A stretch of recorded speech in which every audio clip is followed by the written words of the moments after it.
Aku pernah waktu itu depresi ketika aku bangun tidur, aku kayak ada sebulanan gitu tuh aku ngabisin waktu untuk mikirin tentang kematian. Aku di dukungan remaja juga banyak anak remaja yang mereka tuh datangin aku bilang keluarga aku nggak support aku kak, aku malah disuruh ruqyah, aku malah disuruh ya biasalah orang tipikal Indonesia yang langsung bilang katanya kurang iman gitu. Nah jadi ketika kelar istirahat di razia, teman-teman tuh pada kayak membuli aku gitu. Jadinya ketika aku masuk ruangan itu tuh aku dilemparin sampah, dikata-katain.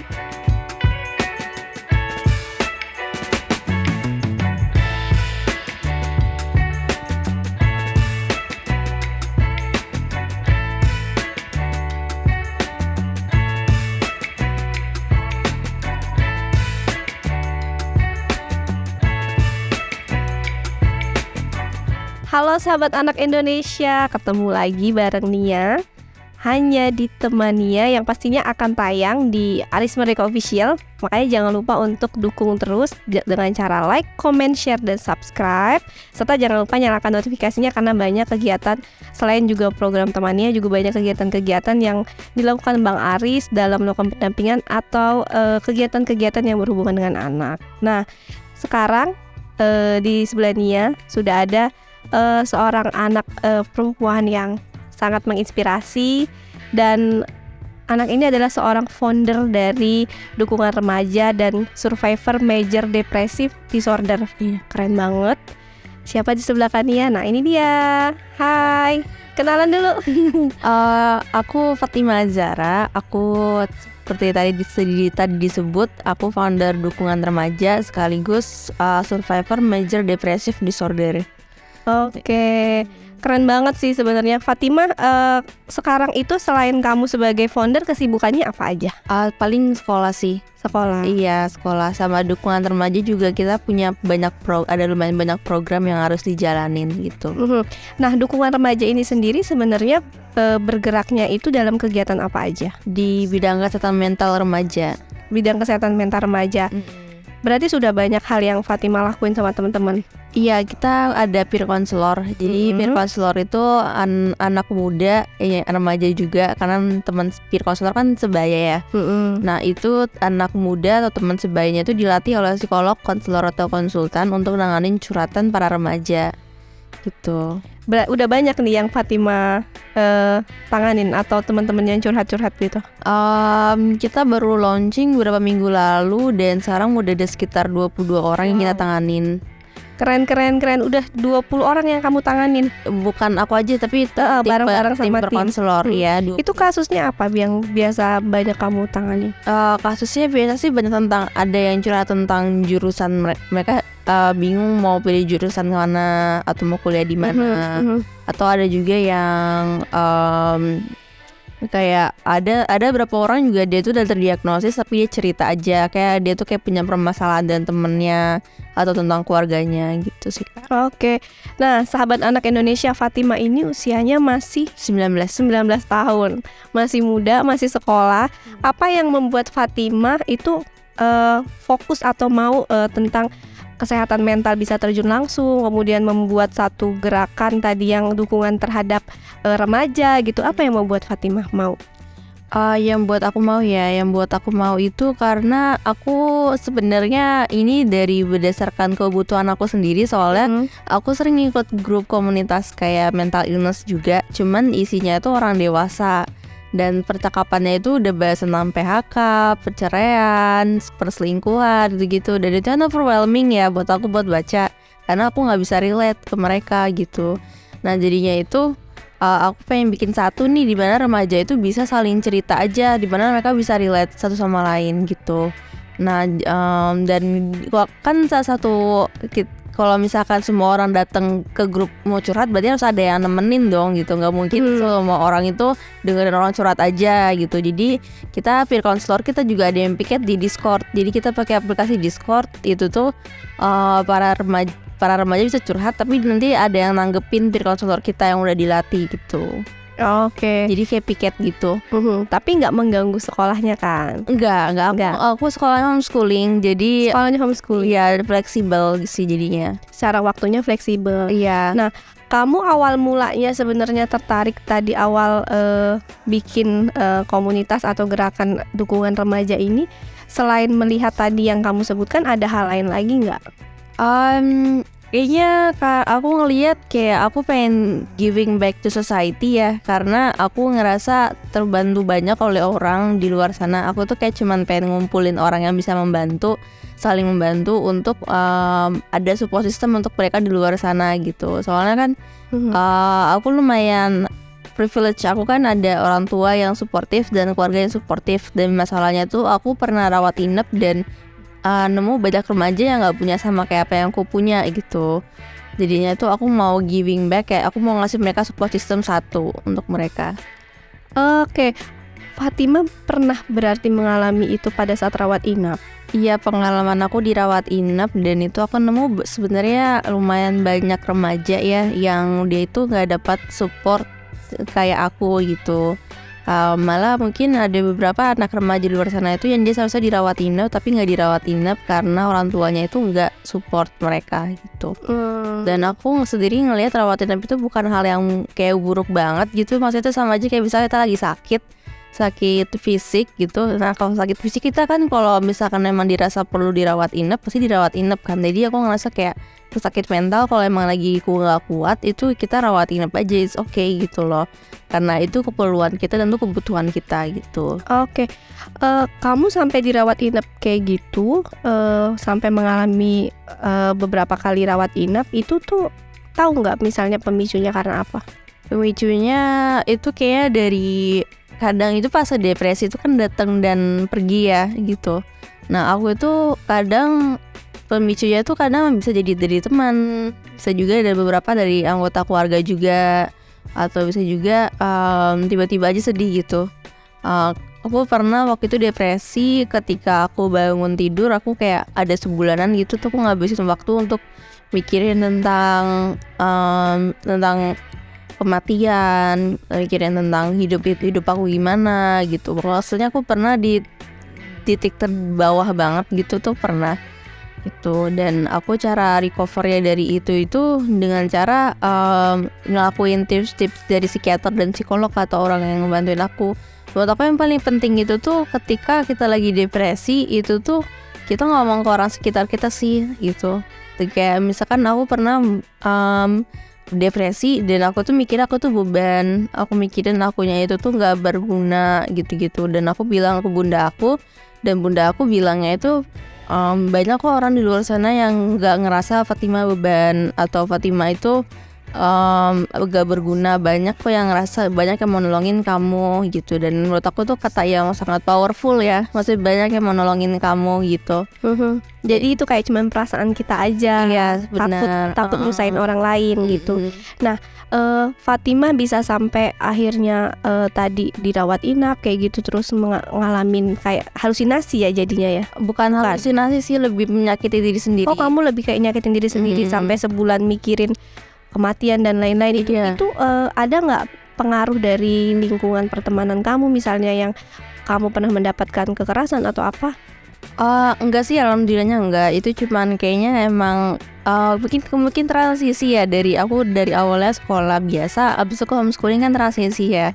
Transisi yang cukup agak signifikan. Karena dari dulu awalnya tuh harus bangun jam 5 pagi untuk siap-siap sekolah sampai sekarang bebas aja gitu. Jadi aku ngerasa kayak aku bebas melakukan apapun, dan itu yang buat aku jadi kayak berpikir dunia ini terus aku buat apa hidup gitu-gitu. Tapi kalau temen-temennya Fatima sendiri gimana di lingkungan semua pas pada saat sekolah? Baik. Ada sih yang ngebully, karena aku ikut OSIS gitu. Nah jadi dipikirnya itu aku tahu bakal ada razia gitu, dan tapi kan aku nggak tahu ya, aku baru kasih taunya mendadak juga waktu istirahat. Nah jadi ketika kelar istirahat di razia, teman-teman tuh pada kayak membuli aku gitu. Jadinya ketika aku masuk ruangan itu tuh aku dilemparin sampah, dikata-katain. gitu. Tapi aku udah prepare sih diri aku pasti bakal digituin gitu. Nah tapi titiknya itu ketika aku lagi ke ruang guru, aku mau minta homeschooling gitu. Guru aku itu bilangnya, emang kamu artis mau homeschooling, digituin akunya gitu. Dan aku nangis tuh, nangis. Habis nangis itu aku duduk di depan ruang guru nangis, dan yang parahnya tuh nggak ada yang nolongin gitu. Kayak mereka pada lewat-lewat aja, padahal mereka tahu aku nangis gitu. Dari sana sih aku udah ngerasa kayak ini lingkungan sekolah aku yang dulu tuh agak toksik gitu loh, karena nggak ada beneran rasa care satu sama lain gitu. Oke, akhirnya di situ sejak saat itu kamu nggak mau kembali ke sekolah itu atau gimana? Iya, semenjak saat itu aku udah kayak sekolah udah kayak gak males sih, cuman kayak udah nggak berhasrat lagi Nggak ke sekolah. Nggak semangat lagi ke sekolah. Makanya akhirnya Fatima pindah jadi homeschooling. Iya, homeschooling, dan lingkungannya bagus sih, environmentnya guru aku sekarang mendukung aku juga gitu. Akhirnya pas abis dibully terus guru juga ngomong kayak gitu, itu yang membuat Fatima akhirnya down banget. Iya. Secara psikologis kayak gitu. Bisa dibilang sih iya ya. Kayaknya antara tekanan dari kayak ada rasa kayak aku harus buktiin diri aku tuh baik-baik aja gitu, atau buktiin ke guru-guru aku kalau kayak harus ada sense of ngebuktiin gitulah gitu, dan harus jadi di hidup itu. Nah mungkin itu terlalu cepat untuk usia aku untuk menentuin mau jadi apa gitu. Jadi kan para siswa lain masih sekolah, masih belajar, sedangkan aku itu udah pursue apa yang aku mau gitu. Oke. Nah di fase-fase itu susah nggak Fatima ketika kamu misalnya lagi dalam proses tiba-tiba mengganggu ya, akhirnya kan mengganggu aktivitas apa semua, kan kamu males kayak gitu-gitu tuh, semua itu tuh bikin kamu tuh semua bener-bener nyakitin diri sendiri gitu tadi kamu bilang. Itu keluar dari situ tuh usaha kamu tuh sekuat apa? Itu kuat banget sih. Iya. Soalnya itu apa namanya, karena itu kan aku kayak ngelawan pikiran aku sendiri ya gitu. Pasti susah loh. Iya, pasti susah. Semua orang bisa. Dan menurut aku sih sesuatu yang berdampak signifikan itu tuh karena ini kan dari dalam diri sendiri ya, dan aku juga konsul ke psikiater gitu. Nah dan aku tuh di sana dapat obat, dan dokter aku itu tuh beneran mainin banget obat aku biar aku tuh stabil gitu. Jadi sebenarnya obat itu termasuk play in roles juga sih untuk aku sembuh itu, karena dokter aku tuh bilang ke aku, kamu nggak apa deh mikirin hal seperti itu, tapi asalkan kamu minum obat kamu gitu. Dan jadinya aku kayak tertanam di kepala aku kayak yaudah deh aku ngapain aja terserah, yang penting aku minum obat gitu. Jadi obat sama bantuan psikologi sih dari orang tua, dari keluarga dan temen juga, komunitas yang suportif juga. Kak Nia speechless dengerin apa namanya Fatima yang kamu bisa berhasil keluar terus sekarang jadi founder untuk dukungan remaja. Itu kan sesuatu yang keren banget, dan akhirnya kamu harus menginspirasi teman-teman. Apa sih menurut Fatima yang memang anak muda atau anak remaja zaman sekarang yang harus perilaku atau ucapan yang harus mereka lakukan supaya ini kan mau nggak mau ini kan jadi pemicu juga ya kamu bisa jadi seperti ini. Menurut kamu kita tuh sebagai remaja atau anak muda zaman sekarang tuh harus gimana? Menurut aku sih self awareness yang penting ya. Jadi kita perlu tahu atau sadar kapan sih kita butuh bantuan, kapan tidak gitu. Dan kebanyakan orang itu mereka tuh pasti akan ada 1000 alasan untuk tidak nyari bantuan, tapi solusinya adalah nyari bantuan gitu. Jadi aku gak punya teman di komunitas lain itu tuh dia itu dia tuh kayak takut membebankan orang gitu. Kebanyakan orang itu ketika mereka bercerita mereka takut dibebanin kan, kayak ngebebanin orang yang kita ceritain. Padahal sebenarnya tuh enggak sih, karena aku tuh dulu juga berpikirnya seperti itu, dan orang tua aku dan keluarga aku bilang, Fatima kalau misalkan malahan gak cerita itu tuh malah bikin kita takut, soalnya suka tiba-tiba langsung dirawat inap gitu. Jadi lebih baik cerita aja gitu. Jadi maksudnya kadang apa yang kita pikirkan itu tuh gak selaras dengan apa yang terjadi gitu, karena banyak orang yang mau nolongin kita sebenarnya. Banyak orang yang mau nolongin kita sebenarnya, iya betul. Jadi memang harus berani cerita dan jangan pernah untuk ngerasa bahwa kita jadi beban gitu-gitu ya. Betul, karena kita tuh enggak sih sebenarnya, kita tuh emang manusia itu kan sosial ya, butuh teman satu sama lain gitu. Jadi itu bukan hal yang beban sih gitu. Berarti sekarang Fatima kalau ada apa-apa cerita sama bunda gitu. Iya, kalau ada apa-apa cerita sih ke bunda, ke kakak juga gitu. Lebih terbuka gitu ya. Lebih terbuka, dan dukungan remaja sendiri juga nyediain tempat untuk bercerita kan, untuk orang yang nggak bisa bercerita. Karena kan aku di dukungan remaja juga banyak anak remaja yang mereka tuh datangin aku bilang, keluarga aku nggak support aku kak, aku malah disuruh ruqyah, aku malah disuruh ya biasalah orang tipikal Indonesia yang langsung bilang katanya kurang iman gitu-gitu. Nah jadinya itu aku pengen mereka ada tempat cerita lah setidaknya untuk bercerita tentang gimana, karena kan katarsis itu penting ya. Jadi aku jadiin tempat untuk bisa cerita tanpa dikatakan ditintasnya. Aku juga nyediain tempat cerita di grup ya, dimana ada peer counselor yang bakal ngeladenin, atau mau one on one sama peer counselor itu bisa gitu. Jadi aku coba nyediain banyak jalur lah untuk bercerita gitu. Banyak jalur yang untuk cerita tadi. Nah biasanya teman-teman yang cerita itu yang di grup atau di dukungan remaja ini paling banyak ngomong masalahnya apa Fatima? Yang paling banyak itu kayaknya masalah tentang studi sih, pendidikan. Tentang pendidikannya. Iya, tentang pendidikan mereka yang cerita kalau mereka sempat ditolak UTBK, atau mereka orang tuanya nyuruh mereka yang ngambil jurusan ini tapi dia nggak mau. Gitu ya. Hal semacam sekotat itu sih yang dimana sebenarnya aku juga kan aku juga masih kelas 12 ya. Jadi bentar lagi emang lagi mikirin studi juga sih gitu. Tapi kan itu kan big leap ya, dari SMA ke kuliah itu kan, jadi kayak emang pressure-nya tuh tinggi gitu. Jadi aku ngerti sih kalau mereka cerita tentang perkuliahan gitu. Nah caranya kalau orang curhat itu kan di dukungan remaja itu kan pasti waktunya kapan aja ya. Bisa atau dibatasin ada jam-jamnya? Ada jam-jamnya, jadi dari jam 4 sampai jam 7 soalnya aku mikirnya kan anak remaja itu pulang start jam segitu kan. Tapi cara membagi waktunya antara sekolah terus kamu dengan tugas, kemudian sebagai founder dari dukungan remaja gimana? Itu aku ikut kelas sih sebenarnya, aku ikut kelas productivity dan aku malah jadi ambasadornya di productivity itu. Keren banget. Udah sejak kapan? Baru bulan lalu kayaknya deh. Jadi kayaknya karena aku aktif di community itu, jadinya aku jadi ambasadornya gitu. Jadi aku di sana diajarin ngelatih productivity itu kayak manajemen waktu, manajemen fokus, manajemen energi gitu-gitu. Jadi emang perlu aku pelajarin sendiri gitu dari luar sekolah. Nah Fatima kan mengalami tadi major depressive disorder. Mungkin teman-teman di luar sana banyak yang nggak begitu paham, atau mungkin ada yang mengalami tapi enggak gitu ya. Apa yang bisa Fatima bagi bahwa mereka sedang ada di fase itu, yang dirasain gitu, yang Fatima rasain mungkin, tapi teman-teman di luar sana juga nggak boleh buat mereka menjudge gitu, tapi juga akhirnya jadi bisa masuk akhirnya di dukungan remaja bareng Fatima nanti bareng-bareng gitu. Apa sih yang mereka harus sadari bahwa mereka sedang mengalami fase itu?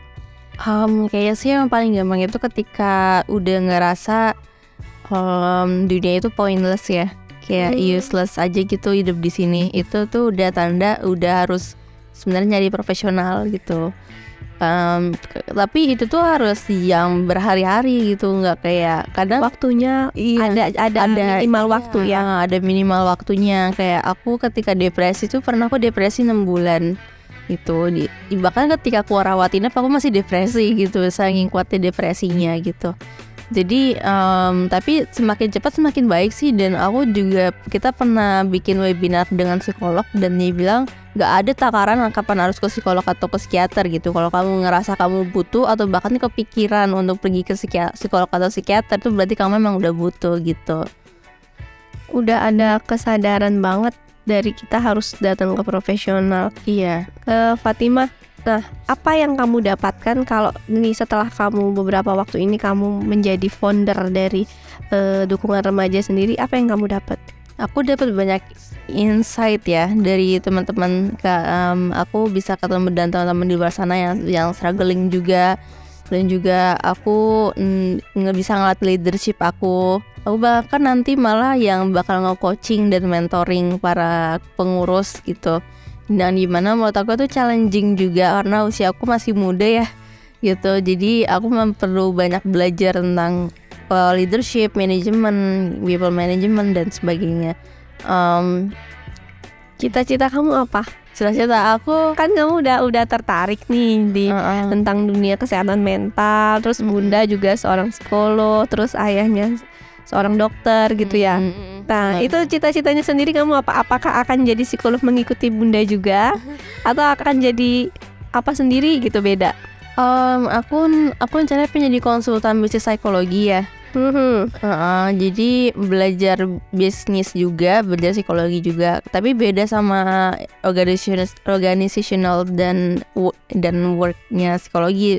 Kalau bisnis psikologi kita tuh belajar bisnisnya juga gitu. Jadi belajar bisnis, belajar psikologinya juga. Oke, apa yang pengen kamu dapatkan atau cita-cita kamu ke depan dengan kamu sekolah itu, supaya bisa mengembangkan ini kah dukungan remaja ini atau gimana? Iya, soalnya juga aku itu pengen ngeliat orang dia itu berada di mana mereka mau berada gitu. Jadi karena banyak orang yang sekarang itu kalau kerja mereka tuh kadang nggak suka ada pekerjaannya kan. Dan aku pengen nolongin mereka gitu. Setidaknya kayak aku menempatkan mereka di posisi yang dimana mereka bisa berkembang gitu. Dan aku juga nemu juga teman aku, salah satu board member dukungan remaja juga, dia tuh punya lingkungan yang toksik gitu.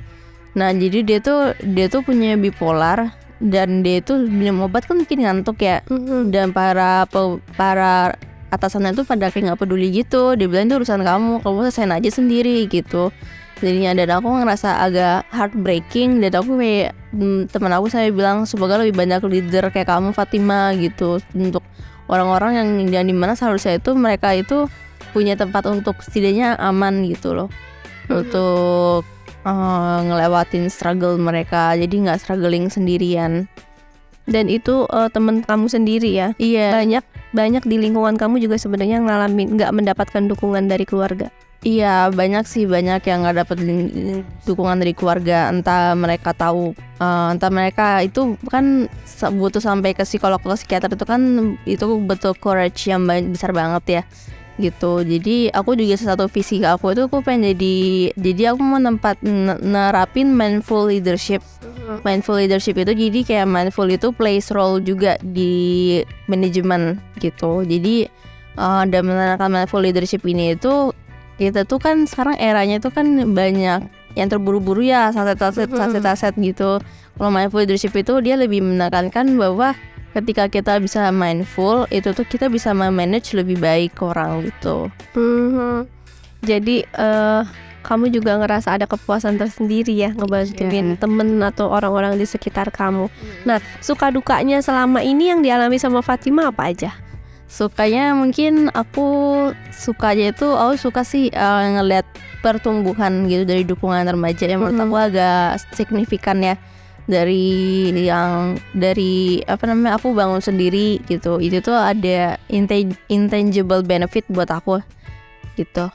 Kalau dukanya mungkin paling itu aku masih kurang knowledge tentang manage orang seperti apa, karena kan aku baru banget ya. Aku pengalaman organisasi itu cuma OSIS gitu. Jadinya itu aku itu manage orang itu masih kayak agak trial dan error, mesti harus trial dan error lagi gitu-gitu. Nggak apa-apa, sekarang aja kamu udah keren, udah bisa memberikan inspirasi untuk orang lain, untuk teman-teman di sekitar kamu gitu. Nah, dengan kamu jadi founder, terus juga sekarang sudah bisa berhasil keluar gitu kan dari semua yang dulu pernah kamu alami. Dukungan apa yang kamu dapat dari bunda, dari ayah gitu? Dukungannya banyak besar sih, banyak banget ya. Menurut aku tuh dukungan yang penting ya, untuk bisa berada di fase dimana lepas dari depresi. Itu tuh dukungannya harus besar banget sih. Tapi iya itu dukungannya besar sih. Dan kamu bersyukur punya bunda. Iya, syukur punya keluarga dan environment yang suportif. Bahkan kalau teman-teman aku juga suportif juga gitu. Oke, mau ngomong apa sama bunda? Ngucapin makasih apa sama bunda, sama ayah tuh? Makasih banyak kayak bunda, teman-teman dan kakak-kakak sekaligus semua yang ada di rumah nonton ini atau dimanapun berada. Dan makasih juga yang udah support dukungan remaja. Itu kalian tidak bernilai lah seberapa support kalian tuh berarti buat aku. Keren banget Fatima. Pokoknya harus terus menginspirasi untuk teman-teman di luar sana. Kak Nia merinding loh dengar kamu cerita. Karena kan nggak banyak teman-teman atau mungkin yang mau punya kesadaran yang sama kayak kamu gitu. Pokoknya harus terus tetap berjuang, harus tetap jangan pernah berhenti lah pokoknya. Terus cita-citanya harus dipersiapkan. Teman-teman di lingkungan kamu memang banyak banget memang yang butuh bantuan, apalagi di masa-masa sekarang ya, masa-masa krisis banyaknya kasus-kasus terhadap anak. Nah, Fatima, kalau dari teman-teman di dukungan remaja ini pernah nggak ada cerita unik yang kamu dapat selama ini? Cerita unik ya. So far sih kayaknya dari berkonselor ceritanya sih belum ada yang unik sih gitu. Tapi kadang itu ada beberapa remaja yang mereka itu udah nikah dini gitu. Dan jadi mereka umur 20 tahun dan nikah gitu. Itu tuh jadinya cerita kasus mereka tuh unik aja sih. Mereka cerita tentang suami mereka yang nggak mau berkomunikasi gitu. Oke, dan di umur segitu sudah harus punya anak ya. Jadi mereka bingung. Iya, jadi mereka bingung. Jadi itu perlu take in consideration juga sih ke dukungan remaja. Harus kalau kan kita nggak bisa relate dengan mereka ya. Tapi tujuannya kan ada dukungan remaja agar kita bisa saling relate. Jadi itu masih perlu jadi tugas buat dukungan remaja untuk cara bersinergikan mereka bagi seperti apa. Oke, nah harapan dari Fatima sendiri untuk teman-teman di luar sana, terutama untuk generasi Z, apa nih sebagai founder dari dukungan remaja? Menurut aku sih things will get better sih gitu. Mungkin untuk di luar sana yang struggling sendirian, kamu nggak perlu struggle sendirian gitu. Harapan aku sih makin banyak orang yang aware tentang kepentingan kesehatan mental gitu. Dan juga banyak juga orang yang nggak tahu disabilitas mental ya. Padahal itu kan disabilitas mental itu lumayan signifikan. Itu mempengaruhi, itu bahkan sampai disabilitas gitu loh. Tapi bukan berarti menjadi disabilitas itu kita tuh jangan mau terkotak-kotakin gitu. Jangan mau terkotak-kotakin kayak misal aku disabilitas aku nggak bisa ini gitu. Padahal ya aku buktinya lah aku disabilitas mental, tapi aku masih bisa melakukan hal-hal yang orang luar mungkin tidak bisa lakukan gitu. Oke, dan sekarang sebagai founder dukungan remaja dan nggak berhenti juga untuk menginspirasi teman-teman gitu. Nah, harapan Fatima sendiri ke depannya apa sekarang? Harapan aku ke depannya sih semoga aku itu ya lebih stabil ya seterusnya, karena perkembangan mental health itu atau mental issue kan gak linear ya, pasti naik turun. Semoga sih lebih stabil sih. Yang aku rasain sekarang sih lebih stabil. Aku ngerasa dunia itu lebih gampang dihidupi ketika aku mencari bantuan gitu. Dan harapan aku juga semoga masuk kuliahnya nanti jalan lancar lah gitu. Oke, target khususnya ada nggak kira-kira? Target khususnya aku sih paling pengen ngelegalin dukungan remaja ya. Iya harus ya. Harus. Jadi tapi kan butuh resource yang banyak ya. Jadi semoga sih target khususnya sih dukungan remaja legal dan juga bisa bertumbuh bersama, karena motonya dukungan remaja kan help each other to grow together gitu. Jadi semoga motonya bisa terlaksanakan juga. Aku juga punya dream untuk bikin youth center di Indonesia. Jadi kayak dulu itu dukungan remaja pernah kolaborasi dengan Hype Athletic di Amerika.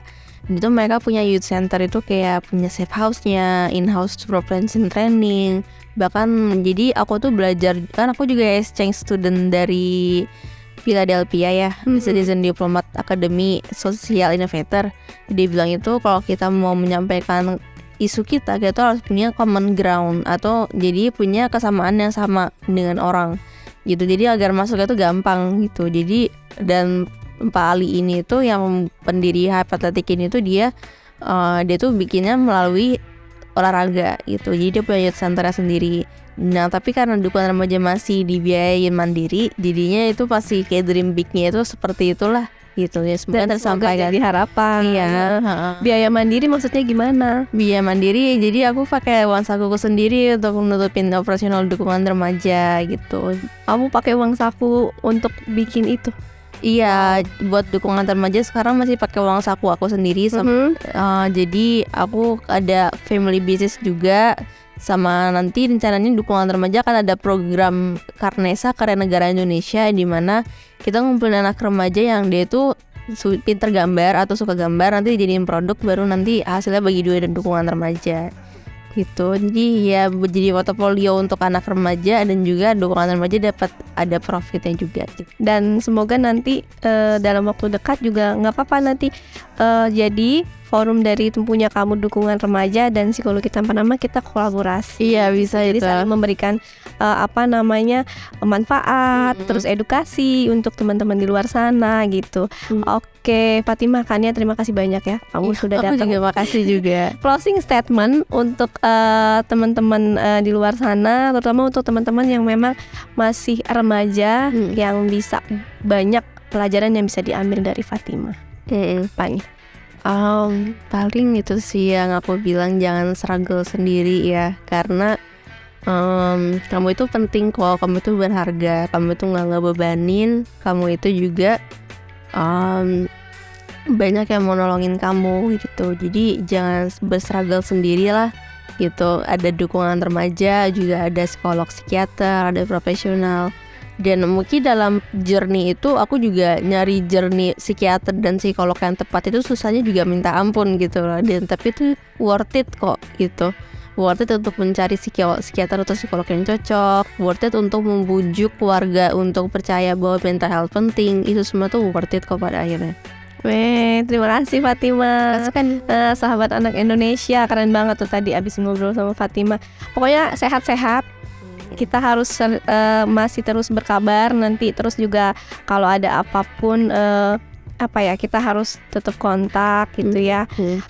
Kania juga senang hati banget nih nanti buat bantu dukungan remaja punya Fatimah atau nanti teman-teman yang lain gitu ya. Nanti boleh buat kita saling sharing semuanya ya. Pokoknya keren sahabat anak Indonesia. Untuk Fatimah hari ini sangat menginspirasi sekali di usianya 18 tahun. Sekarang 19. Oh berarti kan ini salah. 19 tahun, kelihatan masih muda soalnya. Oh iya. Berarti tahun depan udah kuliah? Tahun ini. Oh tahun ini. Tahun ini udah kuliah, udah mulai masukin. Iya, udah mulai nyari. Oke, sahabat anak Indonesia, itu tadi obrolan bareng Fatimah. Semoga Fatimah sehat-sehat. Salam untuk keluarga. Terus tetap semangat untuk dukungan remajanya, terus menginspirasi. Oke, sahabat anak Indonesia, itu tadi obrolan bareng Fatimah, seru banget dan sangat menginspirasi. Jadi juga buat teman-teman yang memang pengen banget ikut sharing atau cerita hal-hal yang ternyata aku merasakan apa yang Fatimah rasakan, boleh follow di Instagramnya dukungan remaja, atau boleh juga ke Instagramnya Fatimah. Oh boleh, Fat M Zara nanti dimasukkan di bawah. Hanya di Aris Merdeka Official. Jangan lupa untuk like, comment, share, dan subscribe. Salam anak Indonesia.